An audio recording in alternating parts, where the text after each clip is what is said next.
국내 최초 무협 온라인 게임 영웅문 기억하시는 분들이 계실 겁니다. 1997년 서비스를 시작해 인기를 끌었는데 지금은 이 게임을 찾는 발길이 뜸해졌습니다. 관심이 사그라진 만큼 게임사의 관리도 소홀해졌다고 하는데요. 유저들은 관리 좀 하라며 불만이 큰 상황이고요. 게임사는 그럴 수밖에 없다는 입장입니다. 서지은 기자가 알아봤습니다.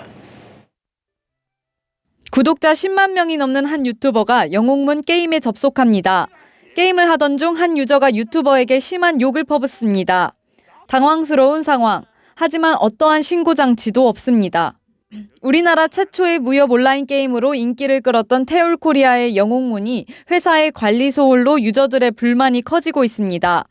유저들에 따르면 영웅문이 유료에서 무료 서비스로 전환되면서 게임 운영에 엇박자가 나기 시작했습니다. 가장 큰 문제는 비방글이나 성드립, 욕설 등을 일삼는 유저들 관리가 되고 있지 않다는 겁니다. 대부분 게임에는 비방과 욕설 등에 대해 즉시 신고할 수 있는 장치가 있지만 이 게임은 없습니다. 버그를 사용하는 유저 관리가 제대로 이뤄지지 않는 것도 문제로 꼽힙니다. 특정 유저들이 버그를 사용해 게임의 흐름을 망치거나 어떤 경우에는 서버가 견디지 못하고 다운되기도 합니다.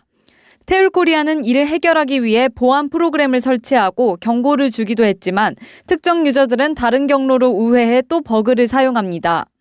버그를 사용하거나 비방글을 퍼붓는 유저들을 즉시 조치하지 못하는 건 제대로 된 소통 창구가 없기 때문입니다.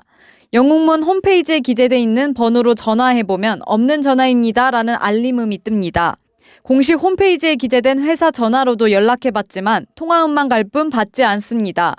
유저들은 유일한 소통 창구인 이메일로 건의사항을 보내고 조치가 이뤄질 때까지 마냥 기다릴 수밖에 없는 상황. 스트레스 받아서 못하겠다. 특정 인물 유저들을 처벌을 못하겠으면 그냥 차라리 서비스 종료를 해야지 일반적인 게임하는 유저들도 그냥 마음 편히 영웅이라는 게임을 놓아줄 수 있을 것 같다. 이런 식으로 해서 지금 메일은 계속 보내고 있는데 태울 측에서는 아직 특별한 조치가 없는 상황이죠. 영웅문 게임 운영사 태울코리아도 난처한 상황입니다. 무료 게임인 만큼 회사에서 게임을 관리할 수 있는 자본과 인력에 한계가 있다는 입장입니다. 이 회사는 현재 삼성 협력업체로 소프트웨어 사업에 주력하고 있습니다. 게임을 수익 모델로 하지 않는 만큼 배치할 인력과 자본의 한계가 있다는 겁니다. 회사 입장에서는 게임 운영 자체가 마이너스라고 주장합니다. 매년 수천만 원씩 게임 운영에 쏟고 있는데 버그에 대한 문의가 쏟아져 보안 프로그램을 설치했지만 이마저도 역부족이라는 것입니다. 태울코리아 관계자는 현재 영웅문 게임을 하는 유저가 많지 않아 옛날 추억을 되새기자는 마음에 서비스 종료를 하지 않고 계속 운영하고 있는 것이라며 유선으로 모든 문의를 받으면 업무에 차질이 생겨 메일로만 건의를 받고 있다고 해명했습니다. 서울경제TV 서지은입니다.